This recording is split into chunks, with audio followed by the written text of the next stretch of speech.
क्या साईं बाबा को अंग्रेजी भाषा का ज्ञान था? सुनकर हैरान रह गए ना आप। लेकिन 1912 के आसपास की ये कहानी है।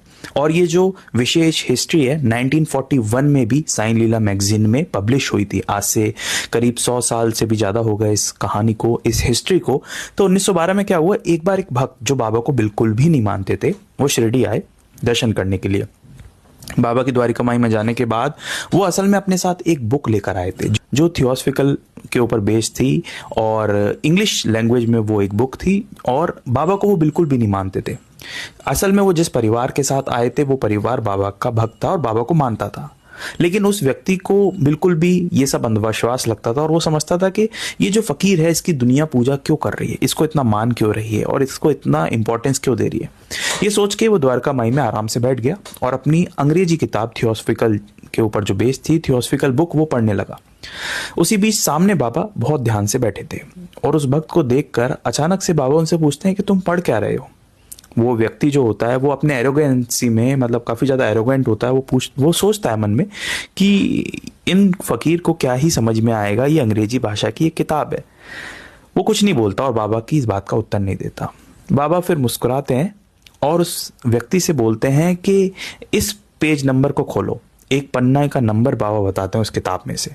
और वो हैरान रह के बाबा को देखने लग जाता है क्योंकि बाबा ने एक पेज नंबर बताया था। तो वो उस किताब में से उस पेज नंबर को पलटता है। वो जो पेज नंबर पे पहुंचता है तो वो पेज नंबर पर एक नया चैप्टर होता है उस किताब का और वो उसका शीर्षक होता है श्रद्धा और गुरु ज्ञान, यानी कि गुरु के बारे में और श्रद्धा के बारे में उस चैप्टर में दिया हुआ था। वो ये देखकर हैरान होता है कि इस सामने बैठे फकीर, जिसने शायद ही कभी किसी स्कूल में दाखिला लिया हो या कुछ भाषा का ज्ञान हो, इसे अंग्रेजी की उस किताब के बारे में कैसे पता जिसको अच्छे अच्छों को नहीं पता होता। और ठीक वही चैप्टर खुलवाया जिसके खिलाफ वो मन में नेगेटिव भावना लेके आया था, यानी कि वो गुरु को नहीं मानता था, वो ईश्वर ज्ञान को नहीं मानता था। लेकिन जब वो चैप्टर खोला गया और जब उसने ध्यान से पढ़ा, उसे ये समझ में आया कि असल में जो ये सामने बैठा फकीर है ये किसी आम इंसान से तो बहुत परे है, ये कोई आम शक्ति नहीं है।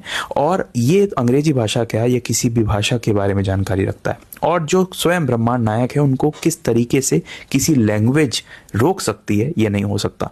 और ये बात हमें लेके जाती है श्यामा जी की उस बात पर। श्यामा जो बाबा के क्लोज भक्त थे, वो शुरुआती दिनों में बताते थे कि बाबा की द्वारका माई से अलग अलग भाषाओं की आवाजें आती थी और ऐसा संभव ही नहीं है शिरडी जैसे छोटे गांव में इतनी सारी भाषा का ज्ञान किसे होना।